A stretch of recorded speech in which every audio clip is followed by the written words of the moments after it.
ভালো আছেন? হ্যাঁ। সত্যি ভালো আছেন? হ্যাঁ। আপনার দেখে তো মনে হয় না যে আপনি ভালো আছেন। মনে হচ্ছে যে আপনি সারা রাত ঘুমাননি, অথচ মিথ্যে কথা বলছেন যে আপনি ভালো আছেন। আপনি পেশেন্ট? ও মাই গড, আমাকে দেখে বুঝে ফেলেছেন যে আমি patient. Thank you very much. কি নাম আপনার? আমি আশফাক আহমেদ অপু। ও দীপা, শারমিন আহমেদ দীপা। আচ্ছা আচ্ছা, কি সমস্যাটা কি বলুন তো, প্রবলেমটা কি? আমার সমস্যা কি বলুন? না না না, আমি আপনার কাছ থেকে প্রথমে শুনতে চাই।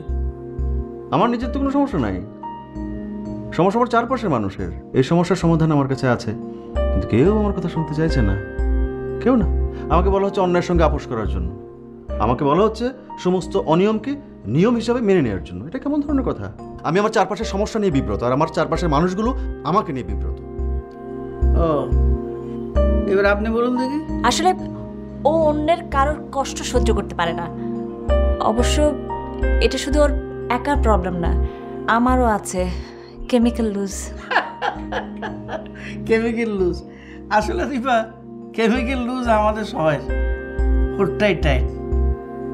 এই কেমিক্যাল লুজের জন্য আমরা অনিয়মকে নিয়ম হিসেবে মেনে নিয়েছি, আর ক্রমশ প্রতিবাদ করার ক্ষমতাও হারিয়ে ফেলছি, আর সিস্টেম বদলানোর যে সাহসের স্বপ্ন সেটাও হারিয়ে ফেলেছি।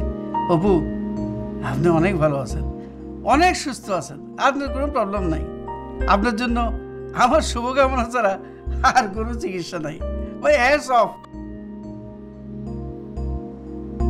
ঠিক আছে, আপনারা যান।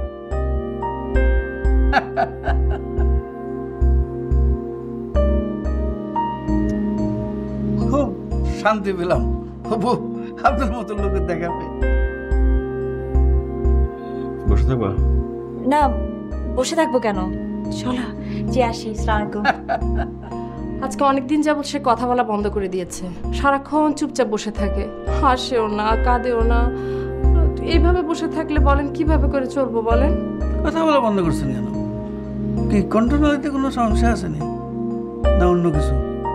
তবা তবা, আপনি কি সব বলেন? আমার স্বামী তো কন্ট্রোলিতে কোনো সমস্যাই নেই, খুব ভালো। তবে একবার তো এমন বোবার মতো অবস্থা হয়ে বসে আছে, আমরা সবাই হাও মা করে কাঁদতে শুরু করে দিলাম। তারপর আর কি করলো জানেন? পকেট থেকে এত বড় একটা কাগজ বের করে কি সব লিখতে শুরু করে দিল। আমাদের সবার কপালে হাত। লেখাটা কি আসেনি না হারাই ফেলছেন? আমার স্বামী অসুস্থ, তার এত বড় একটা ডকুমেন্ট, সেটাকে আমি হারিয়ে ফেলতে পারি? আমি কি এতটাই নন কেয়ারিং পারসন? আচ্ছা দেন। এনে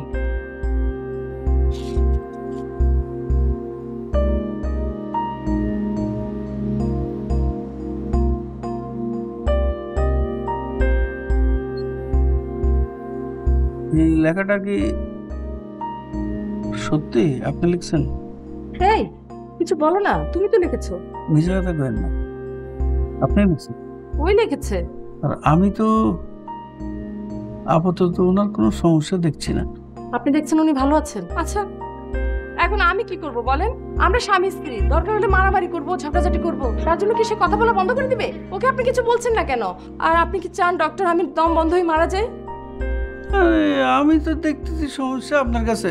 আপনি একটা কাজ করুন, আপনি ঝগড়া করা কেউ না পাইলে আপনি অন্য কাউকে খুঁজি নেন, আর না হলে আয়নার সামনে যাই চিল্লাচিল্লি করেন, বকাবকি করেন। ভাই আপনি ভালো আছেন, যান যান, আপনার দুজন যান।